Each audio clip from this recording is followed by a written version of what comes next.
ვაჟა მანია დავიბადე გაგრაში 1977 წლის 21 სექტემბერს.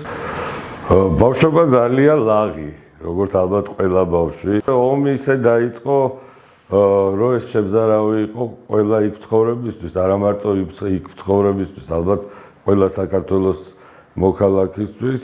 დაიწყო ორივე მხარის ტრაგედიით, ტყუის გავარდნამ, როგორც ერთ მხარეს, ისე მეორე მხარეს გამოიწვია ადამიანების სიკვდილი და იყო ის დღე, როცა ყველა შეშფოთებული იყო და ყველა ერთმანეთს უსამძიმრებდა. ეს მერე უფრო წარმოვიდა ეს ერთმანეთის მიმართ ზიზღი და ერთმანეთის მიმართ აუტანლობა. რადგანაც მამა თანამდებობაზე იყო, ჩვენ არ დაგვიტოვებია ბოლო დღემდე გაგრა რო აიღეს, ჩვენ გაგრაში ვიყავით, შემდეგ შეგვიფარა აფხაზმა გაგრის პროკურორმა, ჩვენ გაგრიდან გამოვედით, გაგრის აღებიდან 14 დღის მერე. ყველაზე რთული იყო ალბათ ბებიის და ბაბუის დატოვება, რომელიც არაფრით არ გადმოვიდნენ, არაფრით არ წამოყვნენ, იმის გათვალისწინებით, რომ უნდათ სახლის შეენარჩუნებიათ ჩვენთვის და ისინი ორივე აფხაზეთში გარდაიცვალეს, ჩვენ ვერ შევძელით ჩასვლა და აფხაზებმა როგორც ქართველებს მთელი თავისი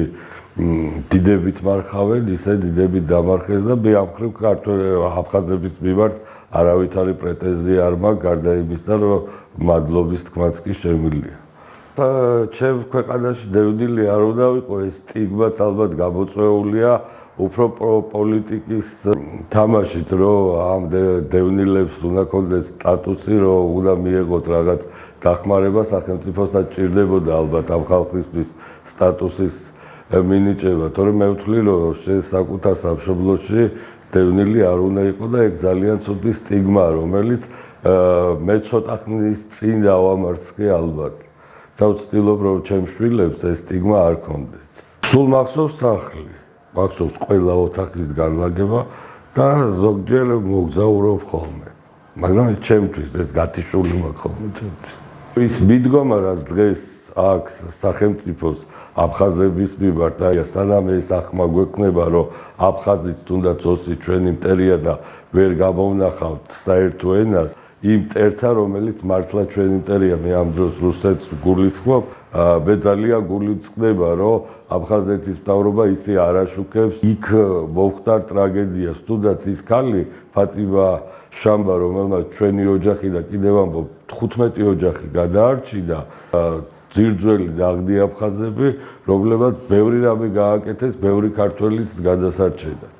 ბოლო დღეს საკუთარ სახლში ჩვენ რო იმ ქალთა ვიყავით, იმ ქალს უთხრეს, რომ ვიღაცამ ჩაუშვა, რომ ის იფარებდა ქართველებს და გთხოვა, რომ ყველა ჩვენ სახლში წავსულიყავით და ბოლო მახსოვს ის ბოლო დიდი, რომ აფხაზები მოვიდოდნენ და ალბათ ყველას დავხოცავდნენ. მინდა გითხრა, რომ ჩვენ ქვეყანა იმდენად პატარაა და იმდენად ცოტა მოსახლეობა გვაქვს, თანაც ისეთი დემოგრაფიული პრობლემა გვაქვს, მე ვთვლი, რომ ჩვენ არც ერთი ქართველი არ გვყავს დასაკარგი.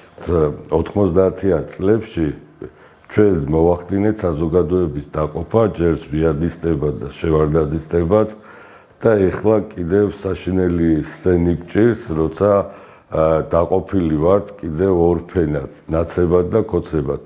ამ კერპომანიას ალბათ ერთხელ და სამუდამოდ უნდა მოვეშვათ. ბატონი ბიზნეს გაკერპება იმავე მდგომარეობაში მიგვიყვანს, რაც თავის დროზე ნაციონალური მოძრაობა მიიყვანა. ამიტომ ჩვენ ერთმანეთს უნდა ვეჯიბრებოდეთ არა კერპებით, არამედ საარჩევნო იდეებით, უფრო კარგი მომავლის შეთავაზებით ჩვენი მოსახლეობისთვის და არჩევნებიდან არჩევნებამდე არ უნდა ვცხოვრობდეთ ამა თუ იმ კერპის მოძებნით, არამედ ჩვენ უფრო ფართოდ უნდა გქონდეს დასახული მიზანი, როგორ გავხადოთ ყველა ქართველის მიუხედავად იმისა, ვისი მომხრეა, მისი როგორც ფინანსური, ასევე სხვა მდგომარეობა უკეთეს. ამ კერპომანიამ მიგვიყვანა იქამდე, რომ ჩვენ აფხაზეთიც დავკარგეთ თავის დროზე. მიმაჩნია, რომ ქართველები როგორც შევრიგდებით და ვისწავლით ერთმანეთთან თანაცხოვრებას და არ გვექნება მიზან დასახულობა იმისთვის, რომ ავირჩიოთ ესა თუ ის კერპი, ყველაფერი კარგად იქნება.